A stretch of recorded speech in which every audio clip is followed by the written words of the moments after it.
Што значи да се биде слободен? Дали слободата е основно човеково право или е само идеал? Нешто што го бараме, но не го живееме? Слободата значи прифаќање на другоста, а тоа прифаќање мора да биде безусловно. Заедниците што се бореле и продолжуваат да се борат за своите права, не бараат привилегии. Тие бараат само она што треба да им е загарантирано. Право на достоинствен живот, право на слобода, право на почитување и еднаквост.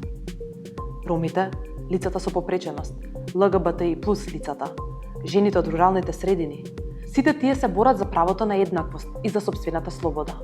Нивната борба не е само нивна.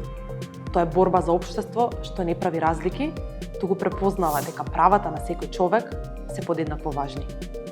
Но овде владее дискриминација, владее отфрлање и маргинализирање.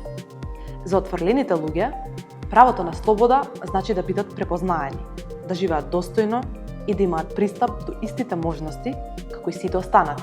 Правото да се живее без страв, да се љуби и да се изрази својата различност е право што треба да биде заштитено за секого, без разлика на тоа кој и од каде доаѓа. Но дали вистински ја сваќаме важноста на оваа борба? Колку често зборуваме за правата на ЛГБТ плюс заедницата која се соочува со насилство и дискриминација само поради тоа што сака да живее слободно и отворено?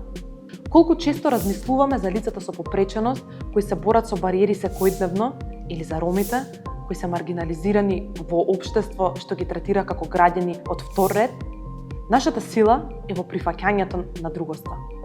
Слобода, прифаќање и еднаквост не се идеали што треба да ги посакуваме.